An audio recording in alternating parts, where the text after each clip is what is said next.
Residential buildings in the heart of Tel Aviv were hit today and over the weekend in other parts of Israel, with families bearing the brunt of the Islamic Republic of Iran's retaliation. Israelis have never experienced this before. Major missiles from Iran, the volume so great that the Iron Dome has been unable to handle the onslaught. Israelis are famously resilient, but they're usually confident in the knowledge their air defence systems will protect them. But we've seen the Iron Dome and other systems simply can't intercept hundreds of incoming attacks simultaneously. Now, Israel is trying to destroy Iran's nuclear capabilities on behalf of the entire world, and it's Israeli families who are paying the price. And there's hardly enough gratitude from international leaders towards Israelis for this. CNN is reporting that so far, 24 lives have been lost and more than 592 people injured in Israel. One father told of how he couldn't get his family to safety in time when the missile hit their property on Saturday night. His daughters and wife dying. A young mother's baby dropped from her arms in the bomb blast. Thankfully, the tiny bub is now okay. נתנו לסגור את הדלת והיה פשוט בום ענק. הרגשתי שאני לא מצליחה לנשום, הכי נורא שם. התינוקת נפלה לי מהידיים.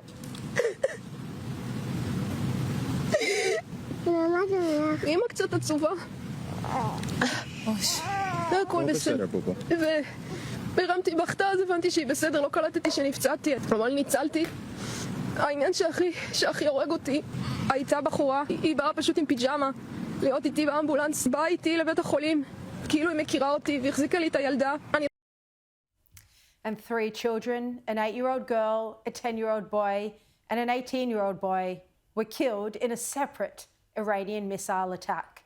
It's understood these children were Ukrainians who escaped the war in their hometown only to be killed in another war. Their little bodies are being sent back home to Ukraine. Now, several times a day, even in the middle of the night, parents are waking and bundling their children up and rushing them to the safe room. Israelis are in a state of lockdown with disrupted sleep, panic, destruction, and death. Iran's onslaught is having a devastating impact on civilians. And we have to remember that this is a fight Israel is having on behalf of all of us. They are paying with their lives and that of their loved ones. And as tough as it is, they acknowledge that it's essential to tackle Iran's nuclear and ballistic missile threat because, as Israeli Prime Minister Benjamin Netanyahu said, if this isn't done, there won't be a next generation. Now, there have been conflicting reports about where exactly Iran was up to in its nuclear development. Well, Netanyahu today revealed that the Islamic Republic had developed enough uranium for 9 bombs. He said Iran was working on a secret plan to weaponize the uranium and they were going to achieve a test device and possibly a real device in as little as a few months.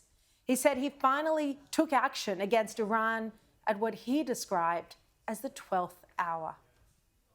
I think we have excellent intel in Iran. I think we've proven that. And that is something that we couldn't possibly accept. Whether it would be 6 months or 12 months or 13 months is immaterial. Once they go that route, it's too late. Mm-hmm. And we will not have a second Holocaust, a nuclear Holocaust. We already had one in the previous century. The Jewish state is not going to have the Holocaust meted on the Jewish people. It's not going to happen. But this isn't just about Jews in Israel. The weapons Iran is developing, both nuclear and ballistic, are a threat to Europe, the United States, even Australia. Iran is on a mission to make atomic bombs, and it's also ramping up production of its ballistic missile arsenal, building 3,600 new weapons a year. And Netanyahu told Brett Baer at Fox News that that's 10,000 new ballistic missiles in 3 years, each weighing a ton. And that'd be 20,000 in 6 years. He rightly said that no country could survive that. Our brave pilots are over the skies of Tehran, and we're targeting military sites, nuclear sites. That's what we're doing to take out those two threats. Unlike the Iranians, who your reporter said correctly, they're targeting our civilians. Yeah. They're bombing our civilians. So that's a difference. They're a terrorist regime. We can't have Iran have nuclear weapons. And by the way, our intel shows that they intend to give these nuclear weapons to their Houthi proxies and others. And that's nuclear terrorism on a global scale. It threatens everyone. And the last thing is they have plans to develop intercontinental ballistic missiles. Right now, 8,000 kilometers, very soon, just add a little distance, and they can reach the eastern seaboard of the United States. And he said the world's most dangerous regime can't have the world's most dangerous weapons. This is why Israel's operation in Iran can't only be a campaign of delay. It can't simply set Iran back a number of years on its quest to build a nuclear weapon. Israel needs to entirely destroy the nuclear sites, and to do this, it needs America's involvement. And right now, America is helping defend Israel, but it's not yet attacking Iran. And I'm just going to repeat that because it's a really important point. America is helping, but it's helping Israel defend itself. It's not yet directly attacking Iran. It's a crucial distinction. Now, Trump gave the green light to Netanyahu for the nuclear strikes, and it's been a discussion the pair have been having for years. Right now, American pilots are helping to shoot down drones headed for Israel. There's also the THAAD missile batteries that are helping to defend Tel Aviv, and there's critical intelligence sharing. But several US officials have warned Iran not to attack its officials or its embassies in the region, and they warn that if Iran does that, America will intervene. Well, tonight, US Ambassador to Israel Mike Huckabee has confirmed that an Iranian missile has caused what he says is minor damage to the US Embassy in Tel Aviv. So the question remains whether Trump will directly help Israel to finish the job. Now, Trump indicated he was considering getting involved, although his later comments were less encouraging. Well, I hope there's going to be a deal. I think it's time for a deal, and we'll see what happens. But sometimes they have to fight it out, but we're going to see what happens. I think there's a good chance there'll be a deal. I think Trump needs to be encouraged in the strongest possible terms to seize this once-in-a-lifetime opportunity to destroy Iran's nuclear program and eliminate this grave threat to America and the West. It would also give Iranians the chance to reclaim their country from the Islamist extremist regime that has implemented a cruel reign of terror and imposed Sharia law across the nation. Now, as I said, this is a once-in-a-lifetime opportunity, and Trump shouldn't miss it. Netanyahu has done 90% of the heavy lifting, but the US needs to step in with the more powerful weapons and destroy the secret nuclear and military sites that are almost impenetrable. They're deep underground or within mountains. Now, the Wall Street Journal has been making this case extremely persuasively in a series of editorials. I recommend you read them. And the Wall Street Journal editorial board says that a neutral US means a longer war. They say the biggest question about the air and sabotage campaign is how much of Iran's nuclear program Israel will be able to destroy. The US has the bombers to carry deep penetrating bombs that Israeli jets can't. This will be a missed opportunity if some of Iran's uranium enrichment capacity survives, when US participation could have made a difference. And it's a message influential entrepreneur and investor Bill Ackman repeats. He urges we should not let this opportunity pass, but Israel does not have the equipment and armaments to complete the job. We do, and it does not require boots on the ground. The war Israel has been fighting has been on behalf of all of us. Let's help them finish the job. And Lindsey Graham is also publicly urging Trump to help, saying that if a deal can't be done, then America, the greatest power for good on earth, should be all in to help Israel finish the job. Now, Trump is aware that he's getting a nickname, Taco, which stands for Trump always chickens out. He talks a big game, but when it comes to taking action, he hasn't been as forthcoming. Perhaps he's being influenced by the isolationists in the MAGA movement, like Tulsi Gabbard, J.D. Vance, and Tucker Carlson.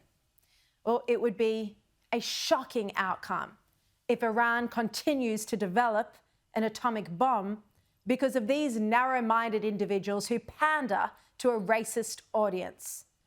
The point is that right now, the United States is leaving it up to the only Jewish nation in the world, a comparatively tiny country, to defend all of democracy. Yet gratitude from international leadership has been thin on the ground. I've barely heard a word of thanks or any meaningful recognition at the price Israelis are paying. Israel is single-handedly saving the world from Iran's build-up of lethal weapons capable of mass destruction. And when I say Israel is saving the world, I mean the brave young Israeli men and women who are fighting this war. It's the young generation of mostly Jews who are saving the world, or trying to. Some are embedded deep undercover in Tehran. Some are flying planes over enemy territory.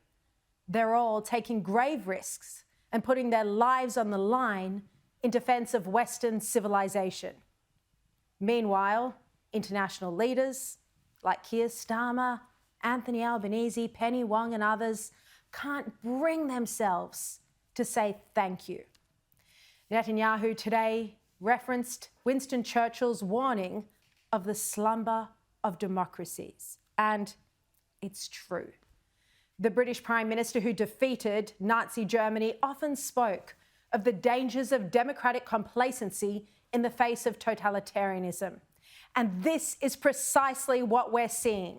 Weak, left-leaning, indifferent politicians who are sleepwalking, unarmed and unprepared, toward a future where our enemies are heavily militarized and intent on our destruction.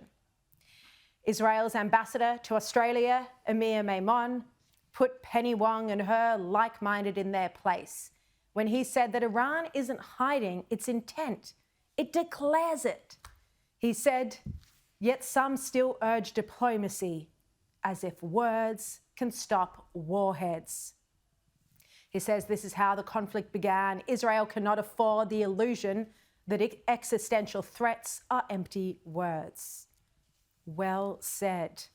And furthermore, Penny Wong and others are calling on both sides to show restraint, as if there's any equivalence between an evil terror regime and a democracy searching for peace. And she fails to acknowledge that only one side is targeting civilians. It's another example of double standards at play when Israel is involved. And Israel, as you know, is only going after surgical targeted strikes on nuclear and military sites to try and neutralize an existential threat, while Iran is showering missiles down on innocent families.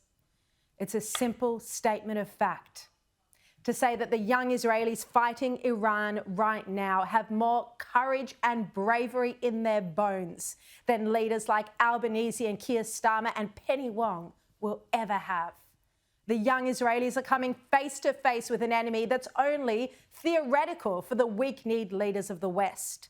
The Israelis are risking their lives for all of us, and they're on the right side of history. Let's hope the world wakes up and gives Israel the arsenal it needs to win, because Israel is fighting for a future that we can all agree on, one of peace. That's all Israelis want, to live in peace and security without its neighbours trying to destroy it. And that shouldn't be too much to ask.